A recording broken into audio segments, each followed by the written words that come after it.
Morning warriors, you guys know what time it is, man. I had to drop this video here at the Mission Inn at the gym. Actually, just got done working out with my boys. They're about to do their last set. But check it out, man. Let's talk about, how to raise your kids. The three stages that the kids go through in life.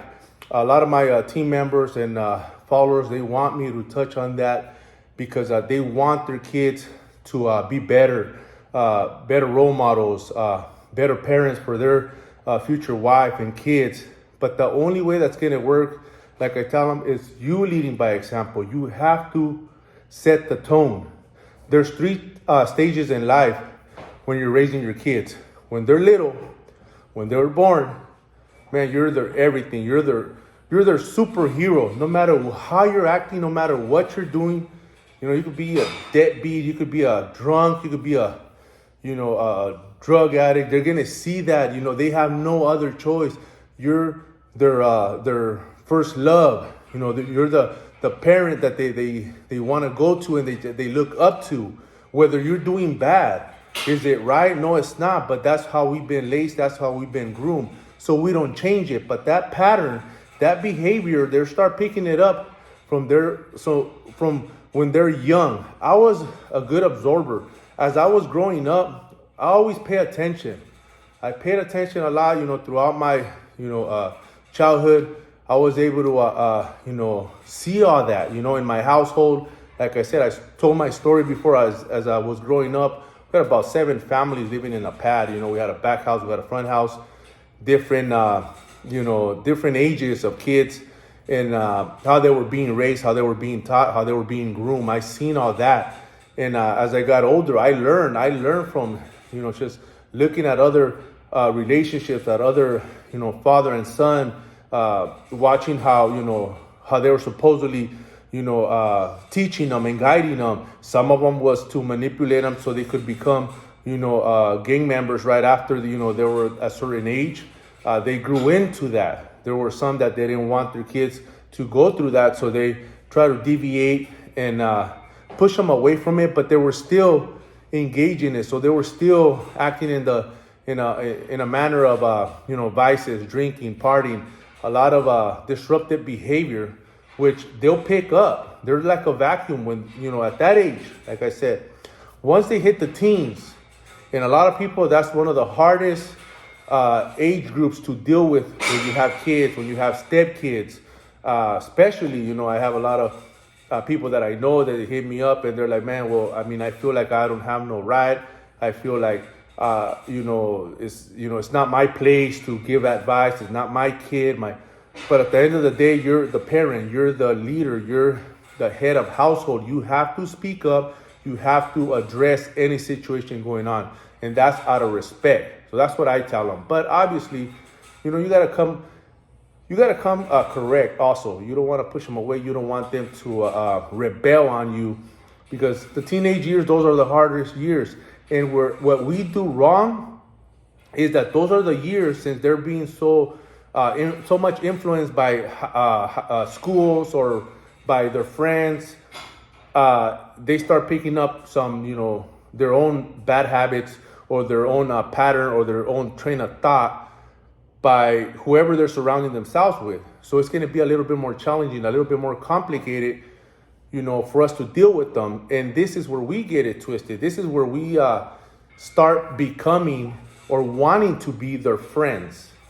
And one thing I learned, and this was way back from my old wise man, there's 3 stages in this life. The kids that I just spoke about, growing up, newborns growing up all the way up to 10, maybe 9.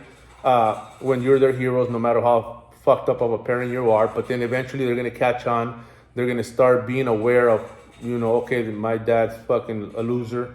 He ain't fucking, he ain't doing nothing. He's just lazy. So they start drifting. They start, picking their own path, because obviously you ain't setting the example. And that's the facts of the matter. That's what it is. So we could argue all day long. But like I said, our problem is that once they're teenagers, we want to, we don't want to push them away. So we try to act like friends. We're trying to act like their friends instead of educating them, instead of talking to them, instead of disciplining them and setting, drawing a line and setting those concrete rules so they won't break them, so they could know that, hey, they gotta come correct and respect the house. But the reason why they rebel and the reason why they don't listen, because you ain't changing. Your habits are still the same, whether you drink, whether you party. So you cannot educate these kids, you having all these bad addictions, bad habits, bad behaviors that they see, even being a bad spouse, and it's both ways also. This goes both ways for female and male. So I've been able to see that, and I've been able to work with a lot of my clients, a lot of people that I know. You have to start with yourself first, and that's exactly what I did. I looked in the mirror and I said, well, wait a minute here. I know all this shit, but I'm not putting it into action. To know and not to do is like not to know. I knew about this. I knew better. But, we never act on it. We never follow through because we think that, they should just listen to us. And that's the problem, that they're not. Many kids nowadays, they're not. They're not going to listen. They're not going to do as you say and don't do as I do shit. That's just played out. They might do it in front of you, but once they're gone, they're out and about, they're running amok. They have no guidance. They have no discipline. So let's put that in our head. So we get it twisted. That's the time that you have to be disciplined and be a parent to them, not a friend. The teenage years, they're not your friends. You're not trying to make any friends, please them, or give them their way, or try to always not make them feel a certain way because they're gonna be bothered. Nah, this is when you gotta set the tone and discipline their ass so they could start understanding. But you have to lead the way. You have to set that example. You cannot just tell them to do something and you're a sloppy parent. And it goes both ways. And then last but not least, once they're already 19 and above, that's when they become your friends. That's when you want them as a friend because they got their own life, their own mind. They're already like on their own. They're adults. That's when the friendship comes about. This is when, hey, son, let's go have a coffee. Let's go work out at the gym. Hey, son, let's go build a car. Hey, son, let's go. You start treating them as a friend now. And they will come and ask for advice as a friend, as their father, as their role model, as somebody that you look up to because you set that example. Remember, when they're young, you're their hero. Teenage years, you're their parent, should be their parent, the guide.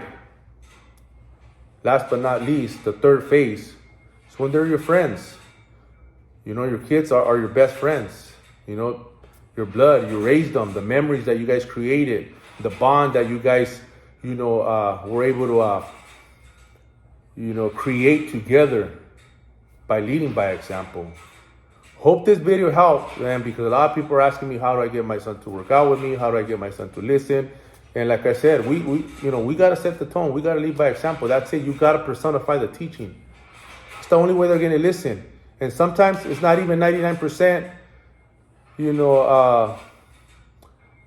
not 99% true that they might follow suit. They might still have a, loose screw in their head and fucking do, otherwise, or go their own path. But at least your conscience is clear. At least you didn't let them there. It didn't start at your pad. It didn't start with you. That's the difference.